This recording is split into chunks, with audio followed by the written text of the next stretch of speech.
my God, what have they done to my son?"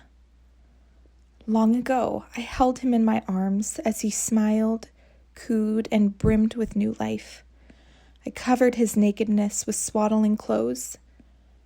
Tonight, someone else will cover his lifeless, naked body in a funeral shroud.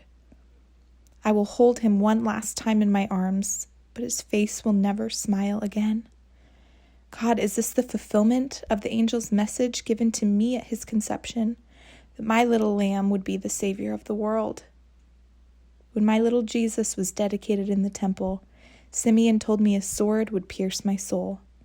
If only a sword would pierce my heart instead, so that I might die instead of him. But no such release has come to me, only the piercing of my soul as bystanders mock my silent son, mistaking his word Eloi, my God, as Eli, referring to the prophet Elijah. From Jesus' parched lips, they missed the verbal cue my Jesus was giving about his identity as God's son. According to our prophet Malachi, Elijah would come back to life and announce the Messiah's return just before his arrival. And so today, the bystanders jeered at my son. "We know Elijah will come to herald the Messiah when he comes. Let's wait and see if he rescues this pretender." Yet they missed it. Elijah had symbolically come in my nephew John the Baptist, who would announce Jesus was the Christ. Those who taunted Jesus were clueless to all of this. I yearned to shout at them, to make them understand, but my voice was too hoarse from weeping. I turned away from the mocking crowd, back to my son's agony being endured just above me. I ached to hear the sweetness of his beloved voice. I could not help but continually imagine the pain he was experiencing, the loss of blood, the extended exposure to the sun, wind, and heat, the dislocated limbs from standing on nailed feet to breathe, the tearing of ligaments, the unimaginable burning of muscles.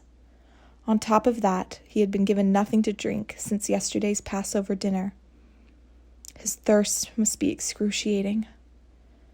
Oh, how I longed to spare him from this. My mother's heart cried out in gratitude when a kind bystander walked out of the crowd to lift a sponge of sour wine to his lips.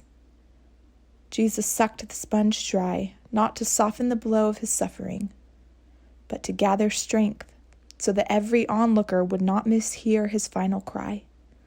Those who truly heard it would possess even more evidence of what I already knew. My son was no blasphemer, nor did he deserve to die. When Jesus spoke, a cry came from the deepest part of his heart, soul, and body. It rang out in the darkness and joined with the earth that was about to shake. It is finished. My heart briefly fluttered. Would my son now finally save himself? But my selfish hope fleeted away. Later, we in the early church put more of the pieces together. His cry came at 3:00 that afternoon, the exact time of the daily sacrifice in the temple. As he breathed his last, yes, much would not be finished. The feelings of shame and condemnation for our transgressions, our jealousy, our bondage to greed and cultural norms, and the old way of relating to God, all these and more were to be left behind. My mother's ear was so attuned to his voice that I heard in this cry a tone of triumph. If you listen closely with the ears of faith, you can hear it too. This was not the last gasp of a defeated man. I know my son will live in me always, but God's gift wasn't just for me. Jesus lives in the hearts and through the hands of all who believe. So hear me proclaim it now, as my tears of sorrow have slowly turned to tears of hope. My Lord's embrace of suffering, shame, and death was no accident.